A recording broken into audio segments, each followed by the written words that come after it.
Good evening, everybody. It's me. So I've cast myself a handful of bullets, and I'm gonna size them and gas check them. And this is a bag of gas checks. It's basically just a little copper cup that's in the desired size. I just throw a couple down there, and then I'll go and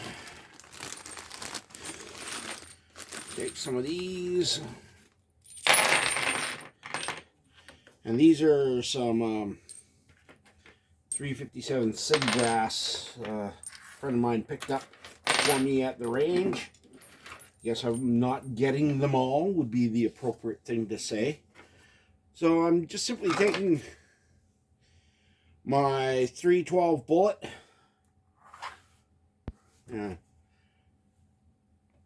putting this little copper cup on the bottom,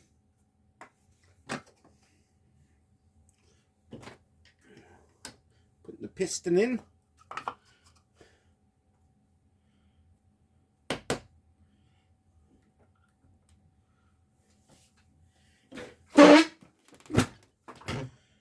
and takes a couple to work it all the way up. While I'm doing this, I'm looking for flashing on these bullets. Some reason or other, I got a mold that doesn't seal quite tight, so you can see the flashing that's still sticking to these things.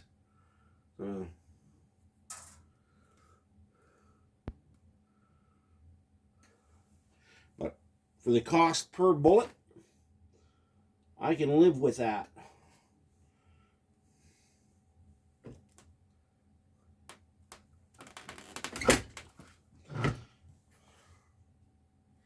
And I'm starting to get better at them. And you can see the little bit of flashing there.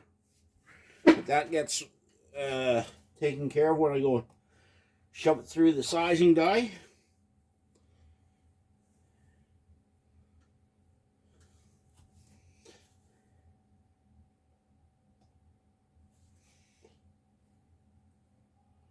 Yep, what's going on here? It doesn't want to go in. There we are.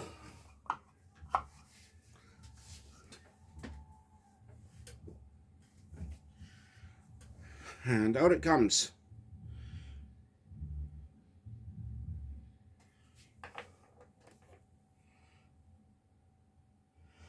Eventually I'm going to start powder coating these before I size them. Or I should size them, powder coat them, then resize them. And then put the gas check on. I don't plan on doing too many of these. I now know they work, and you can see the shiny area where it gets knocked down to the correct size. And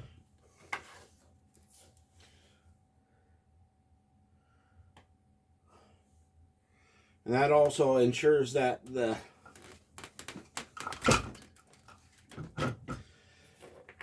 gas check cup isn't any larger than it's supposed to be. I'm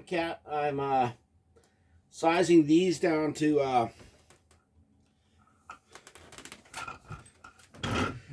311 or approximately, but these are generic 30 cal, and I'll be able to use them on any 30 caliber bullets that I cast in the future. I'm going to be getting myself a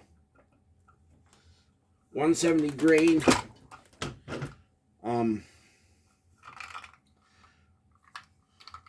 bullet mold, and that's specifically for 30-30s because it's got a flat nose, but it's 170 grain, and I'll be able to use them in standard 30 cal And if I go and size these down to 0.308, which is because of the material that these are made out of, it won't be much of a problem, and I'll have 150 grain 30 caliber bullets, and I'll be able to use them for just range plinking and whatnot.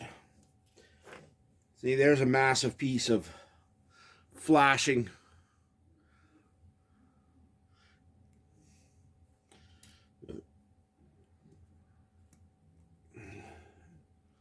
A little bit of scraping gets rid of all that.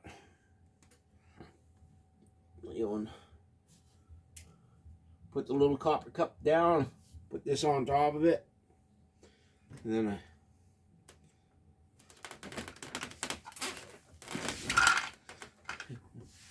I go and plug her through.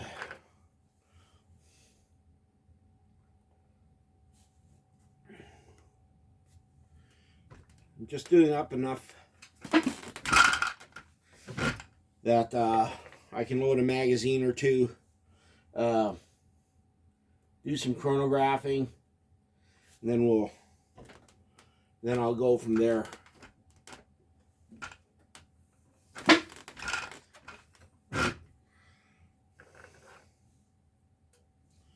Starting to get the temperatures for the molds down correct.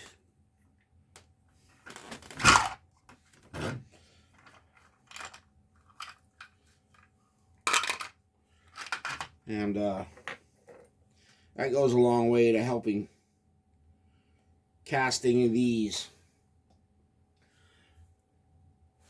So in just a few minutes, I've created myself a bunch of bullets. What I've found to be helpful is I go and take a screwdriver bit and just use it to push these up and out of the way, and then it clears my sizing die. So I got myself a handful of bullets that I can jam into my 7.62 by 39 case at a reduced load, and I'm using 4.227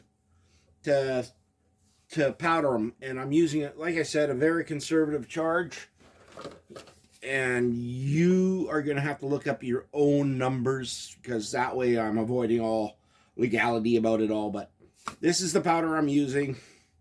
You saw the rifle function earlier, but it was just that one rifle. Another SKS did not cycle, so I'm figuring with powder coating and then gas checking, I'll be able to raise the pressures and speeds a little bit, and from there I can increase my powder charge, and should be good to go then.